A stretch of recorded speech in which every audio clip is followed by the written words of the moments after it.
Hey guys, my buddy Jesse asked me if I would answer a question, and so I decided I'd answer the question with a video because this question is so deep.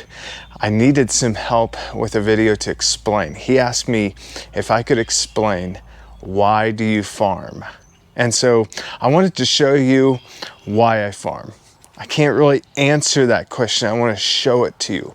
So I'm going to take you through the hoop house that I have, and I've designed a growing system that is predicated on a 12-foot by 12-foot bed. And this is the hoop house that I have designed and built. And you don't have to have a hoop house. You can have this. I'll show you the outside. You can be growing outside with this system, but the hoop house affords some really great things. So I want you to just take a tour of this hoop house. It's very, very simple. And I want you to keep that in mind when I read something to you as I give you another tour from last summer. Now realize I grew up in an agriculture community, but I had nothing to do with urban agriculture. It wasn't until years later in my life that I started to learn about regenerative agriculture. So as you're seeing this same space, we're going to take a tour through.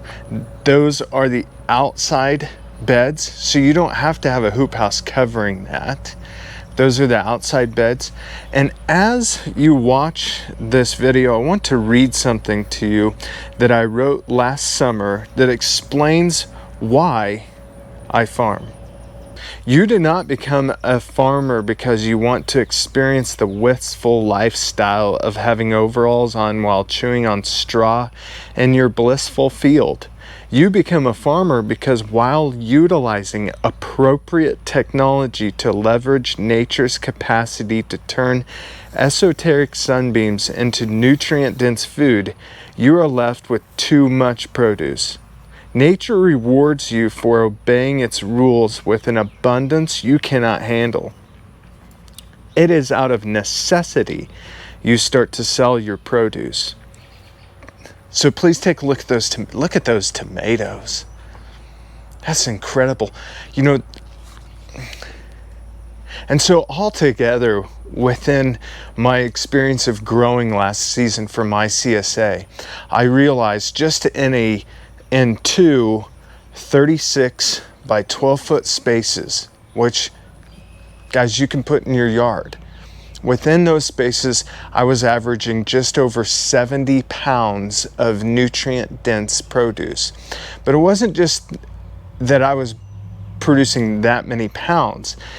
As you could see from the video, you can see the variety in the food. So the onions and peppers, the Toscano kale and the lettuce and the arugula and the radishes and the fennel and the bok choy and cucumbers and eggplants, and the list goes on and on.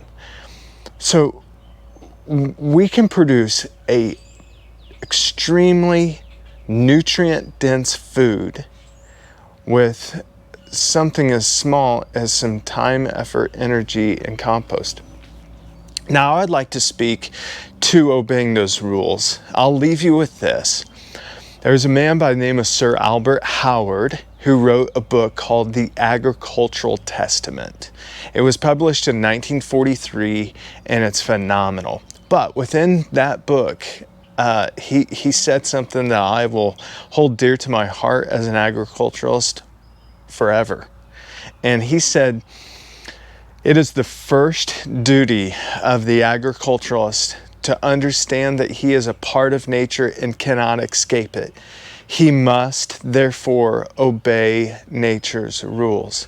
My friends, when we obey nature's rules, nature will reward us with more nutrient-dense produce than what we can handle.